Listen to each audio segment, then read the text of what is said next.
তো চলো বন্ধুরা, আমি সব রেডি করে নিয়েছি। এবার টোটো আসছে, বেরোবো। দিদি হাসপাতালে গিয়ে সব কিছু কাগজপত্র রেডি করে নিয়েছে, সব কিছু হয়ে গেছে। এখন দিদি আমাকে বলছে তাড়াতাড়ি আয়, তাড়াতাড়ি আয়। তাড়াতাড়ি যাবো কী করে, যতক্ষণে টোটোওয়ালা আসছে ততক্ষণে আমি বেরোতে পারছি না। দিদিকে বললাম দাঁড়া, টোটোওয়ালাটা আসুক, দিয়ে বেরোচ্ছি। দিদি সমানে ফোন করেই যাচ্ছে আমাকে। দেখো ব্যাগ ফ্যাগ সব রেডি করে নিয়েছি, দিদি সব রেডি করে গেছে।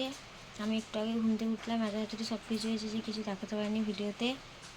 আর দেখো মা এখন রেস্ট করছে, তারপরে আমরা বেরোবো, টোটোওয়ালা আসছে। আর মাসি এখানে বসে বসে সমানে বকেই যাচ্ছে।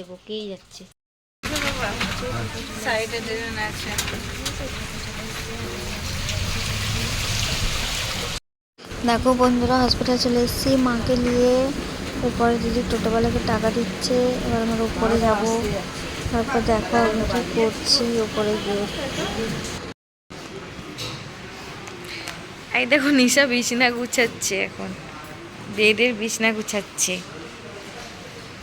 মা চলে এসছে, দেখো চাদরটা মনে হচ্ছে ছোট হয়ে গেছে।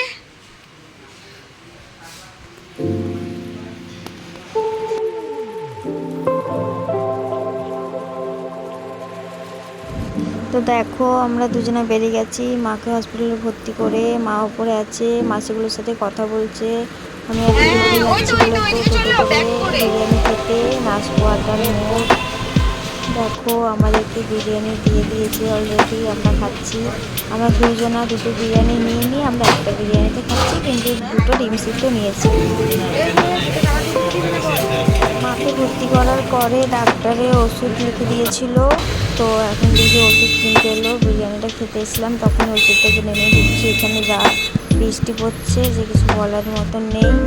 দেখো ডেলি একই কাহিনি, চপ আর বেগুনি এনেছে, দিয়ে মা এখন মুড়ি খাবে। মুড়ি খাওয়ার পরে ওষুধটা খাবে, তারপরে আর কিছু খেতে পারবে না।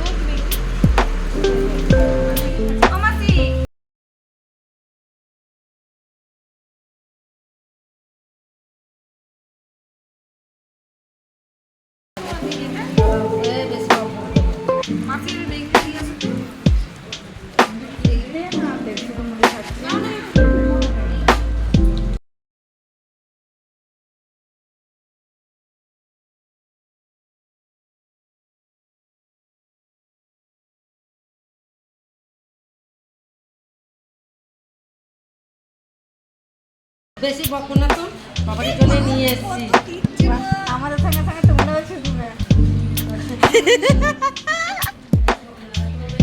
ও মাসি কি দি মুড়ি খাচ্ছ? মাসি ও মাসি কি দি মুড়ি খাচ্ছ? কি দি মুড়ি খাচ্ছ?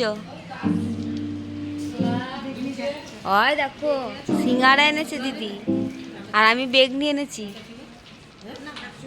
বেগনি খেয়ে বেগনি বেরোবে একটু পরে।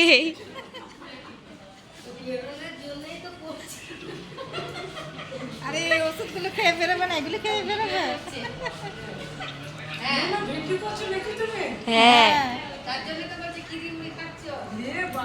মায়ের মুখটা দেখো, আর ওই মাসিকে দেখো পা মিলে, বাপ রে বাপ। মুড়ি খেয়ে এখন মা বুনু সবাই বসে আছে। বুনু এবার বাড়ি চলে যাবে, সন্ধে হয়ে আসছে, তার জন্য মা বলছে তাড়াতাড়ি বাড়ি চলে যা। ও বাড়ি চলে যাবে আর আমি থাকবো। চা মুড়ি খেয়ে বসে আছে। তারপরে সবাই দেখো খেয়ে নিয়েছে। এইটা হচ্ছে ক্যান্সার হসপিটাল, এখানে বড় রেডিও থেরাপি হবে, তার জন্যই মাকে ভর্তি করা হয়েছে। দেখো আমি বাড়ি বেরিয়ে গেছি বাড়ির জন্য। তো বাড়ি যাচ্ছি, লাইক কমেন্ট সাবস্ক্রাইব করে দিও, একটু সাপোর্ট করো আমাকে।